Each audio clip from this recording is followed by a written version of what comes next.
लगता है जैसे कुछ मायनों में पीछे हट गया, लेकिन महिला आंदोलन के लिए वो अभी भी जरूरी इसलिए है कि जो आपने नाम लिया क्लारा ज़ेटकिन का, और क्लारा ज़ेटकिन और जो अंतर्राष्ट्रीय महिला आंदोलन के अंदर जो समाजवादी सोच, या समाजवादी से हम ये ना सोचे कि किसी एक पार्टी की, लेकिन एक बेहतर समाज, एक ज्यादा समान समाज, एक ज्यादा जनतांत्रिक ढांचे पर परिकल्पित एक समाज की जो पूरी एक विजन लेकर के जो आंदोलन शुरू हुआ, वो उसमें इन औरतों का इस देश के बाहर और हमारे अपने मुल्क में भी बहुत बड़ा हिस्सा रहा।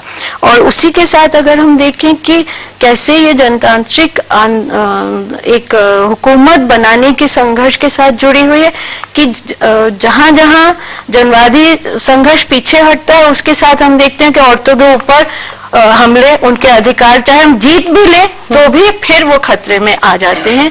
तो जैसे कमला ने कहा कि हमारी संघर्ष को हमको बिल्कुल अलग करके नहीं देखना है, हमको इस समाज अपने सामाजिक बदलाव के हिस्से के रूप में ही उसी के साथ जोड़ करके देखना है, क्योंकि अगर समाज के अंदर समानता पीछे हट रही है तो औरतों को समानता मिलेगी, ये संभव नहीं। समानता का जो मुद्दा है वो आपको आहत करता है। फरहत है हमारे साथ। फरहत, अगर हम इन 100 सालों की बात करें और खासतौर पर अगर हम हिंदुस्तानी पस मंजर की बात करें, और उसमें भी खासतौर पर उस तबके की बात करें जिस तबके से आप आती हैं, वहाँ स्थिति आपको कैसी नजर आती है? देखिए, बहुत मायूस नहीं करता जब पीछे मुड़कर देखते हैं, क्योंकि हमें आगे बढ़ने के लिए पीछे से हौसला लेना होता है। तो आजकल मैं पीछे मुड़कर देख रही हूँ, फिर आकर देखती हूँ, तो बहुत सारी अच्छी मिसालें मिलती हैं। और जो आप अभी बात कर रही थी, ब्रिटिश राज में कुछ ऐसे हालात पैदा हो गए थे कि यूरोप में, जापान में औरतों के लिए यूनिवर्सिटी के दरवाजे खुल गए थे। उधर मुस्लिम समाज में, टर्की में बहुत सारी तब्दीलियां हुई, इजिप्ट में हो रही थी।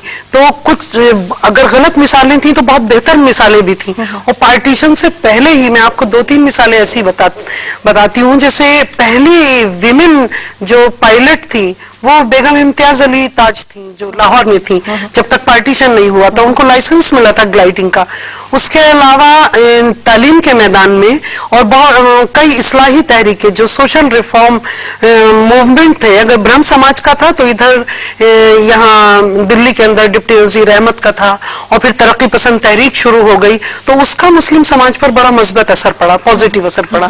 भोपाल में ही आप देखिए, जो बेगम सुल्तान जहां बेगम थी, उन्होंने, और एक अलीगढ़ में, दो एजुकेशन के नुक्ते नजर से मैं जरूर कहूंगी कि उन्होंने वहां भोपाल के अंदर स्कूल खोला, हिंदू लड़कियों के लिए अलग और मुसलमानों के लिए हमीदिया गर्ल्स कॉलेज अलग। इधर अलीगढ़ में एक पापा मियां थे जिन्होंने विमेंस कॉलेज की बुनियाद डाली सर सैयद के बाद। सर सैयद ने लड़कियों की तालीम के लिए इतना कुछ नहीं किया था, लेकिन पापा मियां ने किया। और उनकी बेटी जो थी रशीद जहां, तरक्की पसंद तहरीक से जुड़ी थी, वो प्रगतिशील आंदोलन से, फैज अहमद फैज की बहुत अच्छी दोस्त थी, पेशे से डॉक्टर थी, लेकिन कितना कमिटमेंट था उन लोगों के साथ कि पहली 904 और 905 के बीच पहली मुस्लिम वीमेन कॉन्फ्रेंस अलीगढ़ में हुई, हाँ 1904 में। और तभी एक मैगजीन निकला वहां से, असमत, लेकिन उससे पहले दूसरे मैगजीन निकल आए थे।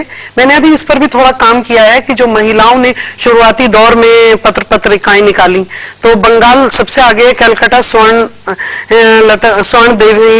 कुमारी देवी थी, रविन्द्रनाथ टैगोर की बहन, उसकी हिंदी से पहले उर्दू पत्र निकला। तो कहीं ना कहीं आप निराश नहीं होती, आपको लगता है कि हाँ, औरत का जो सफर रहा है वो इन 100 सालों में बहुत पीछे तो नहीं, लेकिन कुछ आगे बढ़ा है। बेगम भोपाल चांसलर थी, फर्स्ट फाउंडिंग चांसलर एएमयू की, और स्टिल अभी बेगम सैयदा सैयदैन जो है वो मौलाना आजाद नेशनल यूनिवर्सिटी की चांसलर है। ये बहुत अच्छी मिसालें हैं, अच्छी मिसालें। रैना साहब है हमारे साथ। रैना साहब, अगर हम सामाजिक बदलाव की बात करते हैं, आपको दिखता है क्या वो बदलाव? नहीं, जितने बदलाव की जरूरत है उतनी मेरे हिसाब से हुई नहीं है। और जैसे कि पुरुषों का दायित्व जितना इसमें होना चाहिए उतना है नहीं। क्योंकि जब फैज साहब कहते हैं कि बोल, तुझे जो कुछ बोलना है, कह तेरी आवाज दबी क्यों है, तो मैं ये कहता हूं कि जब उनकी आवाज उठाने की बात होती है तो मर्द पीछे रहते हैं। तो अनलेस दे सपोर्ट देम, जब उनकी आवाज उठाने का मुद्दा आता है, जब तक उस राह पर वो चलती हैं, उस राह पर वो अगर वो साथ नहीं देते हैं, तो देखिए अभी भी जब वो आवाज उठाती हैं तो उनके साथ उस आवाज में वो शामिल नहीं होते हैं। और अगर जैसे कि इन्होंने कहा कि बच्चियों को मारा जाता है, अगर उसमें पुरुष भी अपना, मैं पुरुष के उससे पॉइंट ऑफ व्यू से कहता हूं, अगर वो उसको उसे रोकने के लिए कहें तो वो रुक सकता है, तो बेटियों को मारा नहीं जाएगा।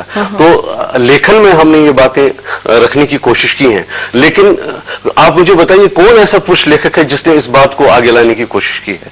मुझे लगता है कि हम जितना चले हैं वो बहुत ज्यादा नहीं चले हैं। इनको आशा की नजर जरूर दिखती है, लेकिन मैंने पर्सनल जो मेरे एक्सपीरियंस है, जो मैंने देखा है, जो जिनसे मैं मिला हूं, जिनसे मैंने समझा है, जिनकी वेदना को मैंने अपने करीब से देखा है, मैं अगर उनका दर्द बयान करूं तो आप शायद सुन नहीं सकेंगे। ये हकीकत है और मैं उस हकीकत के आसपास करीब रहा हूं, तो I don't think I will be able to narrate that story. आपको लगता है कि जो बदलाव की अपेक्षा थी वो नहीं आ पाया? नहीं आ पाई। नीलम सुब्रमण्य, नीलम जी, आप संघर्ष और विजय के प्रतीक को आप कैसे देखती? मैं रैना साहब से बिल्कुल इत्तेफाक रखती हूँ, क्योंकि मुझे लगता है कि जैसे औरतों से अपेक्षाएं बढ़ती चली जा रही हैं। दूसरी चीज मतलब अगर वो लड़कियां पढ़ रही हैं तो उनसे हर तरह की उम्मीद की जा रही है, और जहां पे नहीं पढ़ रही है वहां पे भी उम्मीदें हैं। मुझे लगता है कि हमारा समाज जो है उसमें एक कॉन्ट्रास्ट नजर आ रहा है।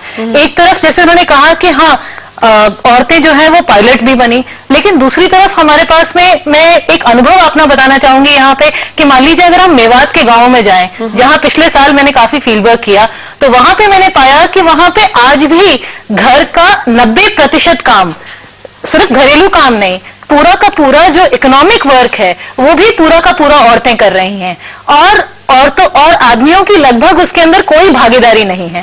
और उसके बावजूद भी दिन के आखिर में उनका हश्र क्या होगा उसका उनको कुछ नहीं मालूम है, कोई आलम नहीं है। सुबह 4 बजे से लेकर के रात को 11 बजे तक जिस तरह से औरतें हर तरह का काम, अगर दूध धोना है तो भी औरत कर रही है, अगर मार्केट में वो दूध को बेचना है तो भी औरत काम कर रही है, अगर बच्चों को देखना है तो भी औरत काम कर रही है, हर तरह की। तो मुझे लगता है कि हम जो है वो शहर को अपना मापदंड नहीं बना सकते हैं। शहर में ऐसा नहीं है कि शहर के अंदर भी परिस्थिति एक जैसी है, बहुत ज्यादा कंट्रास्ट हमारी सोसाइटी के अंदर जो कहा कि वो बहुत ज्यादा बढ़ता चला जा रहा है।